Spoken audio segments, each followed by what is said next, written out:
demonic entities that rip the insides out of their still living victims, spread disease, and cause night terrors. These are some of the most terrifying demons from around the world you'll be praying you never come face to face with.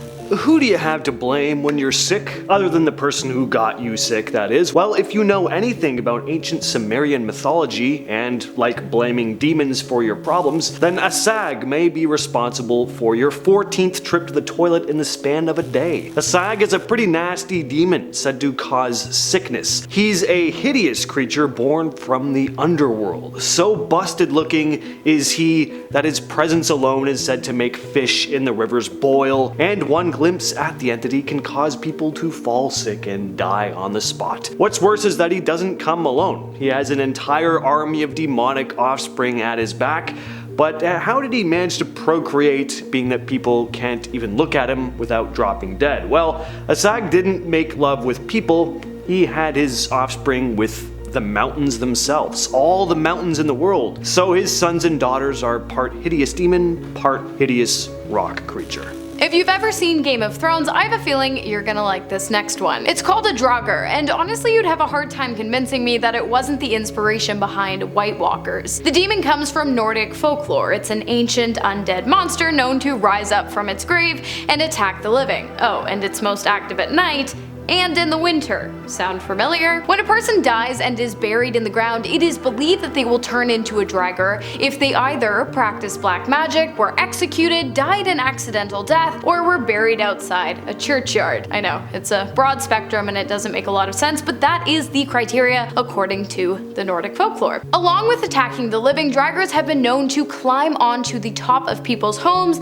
and stomp on their roofs to keep them from getting a good night's rest. If a person inside the home becomes restless and decides to leave their house, this demon will kill them. Quite easily, might I add, because they are incredibly strong. When there are no humans around, these Game of Thrones-esque zombie demons have also been known to eat livestock and tear apart fences and barns. Oh, and one more thing, the only way to kill them is to cut their heads off, burn them, and then scatter their ashes in the ground. It's a process, but probably worth it considering how aggressive these particular demons tend to be. The Ajatar is not an entity you want to run into. Much like Asag, just the sight of her alone can cause you to drop dead. Ajatar comes from Finnish mythology, known not only as the devil of the woods, but the mother of the devil himself. Ajatar is incredibly ugly and evil, spreading diseases and pestilence wherever she goes, and she often takes the form of a serpent.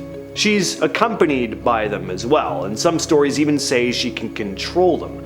Snakes come up a lot in ancient myths about demonic entities. Unsurprisingly, people still fear snakes today, but especially back in the day, snakes were often seen as symbols of evil and poison in cultures across the world. People in ancient Finland believed Ajatar could bring bad luck and misfortune just by being near. She was blamed for all sorts of problems, from poor harvests to outbreaks of sickness. If things started going wrong, it was said that Ajatar was probably lurking nearby, making life difficult just for the sake of it, as demons do. In Japanese folklore, there is something called yokai, which directly translated means strange apparitions. They are a class of supernatural entities and spirits whose behavior can range from benevolent and kind to mischievous, all the way to malevolent and incredibly dangerous. One such malevolent and dangerous yokai is the Rokurokubi, the apparition of a woman with sharp teeth, a taste for human flesh, and a neck that can stretch out of her shoulders and slither around the room like a 50-foot long snake. One nurse, we'll call her Jackie, shared an encounter with a Rokurokubi, claiming that she had been attacked by one while working at a hospital in Japan. One night, one of Jackie's patients called her over to say that a woman wearing a red kimono had been standing beside her bed the whole night, but she couldn't see the woman's face because it had been covered with long black hair. The next night, a different patient told Jackie almost the same thing, except this time, the woman's neck was stretched up so high that her head was touching the ceiling. The nurse wasn't convinced, and the hospital wing she was working at was pretty much empty, so she decided to lay down for a quick cat nap. She awoke to a phone call from her mother in the middle of the night who said, "Honey, are you okay? I had a terrible dream that you fell asleep at the hospital and a creepy woman was watching you as you slept." Upon hearing this, Jackie dropped her phone, and when she went to pick it up, she saw 2 feet underneath her bed. And when she looked up, the outstretched neck of a woman smiling from ear to ear with dead eyes and razor-sharp teeth. I guess Jackie fainted because the next thing she knew, she woke up surrounded by hospital staff. She quit her job that day and hasn't returned to the hospital since. And honestly, I don't blame her. I'm covered in goosebumps just from reciting the story. I couldn't imagine living it. Now, we can't talk about demons without mentioning at least another yokai. There are tons of these creatures and entities that fall under the yokai umbrella in Japanese folklore.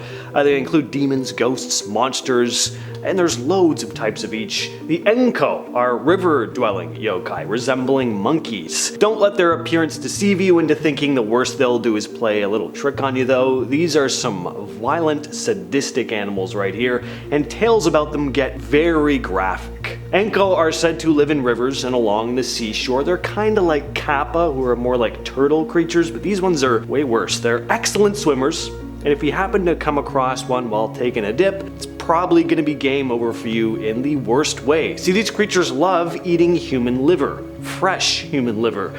Their method of obtaining it, shoving their arm right up their victim's rear end and pulling it out. The worst rectal exam you'll ever receive. Have you ever woken up in the middle of the night only to discover that you can't move your arms or legs? Not only that, but you can't seem to muster up the ability to make a sound, and so when you see a dark scraggly demon lurking at the foot of your bed or sitting directly on top of you, all you can do is sit there and stare at it, feeling nothing but pure terror. Well, if you have, it sounds like you've been visited by a Phi Am. The Phi Am has its roots in Thai folklore, where it is believed to be the lesser known cause of the well-known phenomenon of sleep paralysis. Phi Ams have been known to sit on their victims' chests in the middle of the night, restricting their movement and instilling fear into their souls, and in extreme cases, crushing their lungs entirely and taking their lives. It is said that the creature tends to haunt men more than women, and so in some places where the demons are more common, men have actually been known to don traditional women's bedtime clothing to avoid being haunted by the demon. Small price to pay for not having your lungs crushed. The Alp is a creepy creature from German folklore, and it's the stuff of nightmares, literally. Known for causing horrible nightmares, the Alp is said to sit on its victims' chests in the middle of the night, causing the sleeper to wake up in a panic, unable to breathe or move as they're crushed under the weight of the creature. Yes, this is another sleep paralysis demon. The Alp is usually described as a small elf-like being, but it can shape-shift into other forms, usually animals like cats, dogs, or snakes. It's also said to sometimes ride a horse. The Alp also wears a special cap that gives it the power to become invisible, sneak into people's homes unseen. This is just another one of the many demonic entities people used to try and explain sleep paralysis back in the day. And when people would wake up feeling terrified, unable to move, with a heavy pressure on their chest, having a hallucination of something sitting on top of them or lurking at the foot of their beds, it's no wonder people thought there were malevolent demons roaming around in the night. I can only imagine how horrifying it would have been to grow up around this time. I mean, I've had sleep paralysis, and if my mother told me that it was thanks to a demon, I would just never go to bed again. The Mongolian death worm demon is honestly just gross. It's gross. It's gross to look at, it's gross to think about, and yet here I am talking about it to you because I respect you enough to know that you are brave enough to handle the gross demon worm.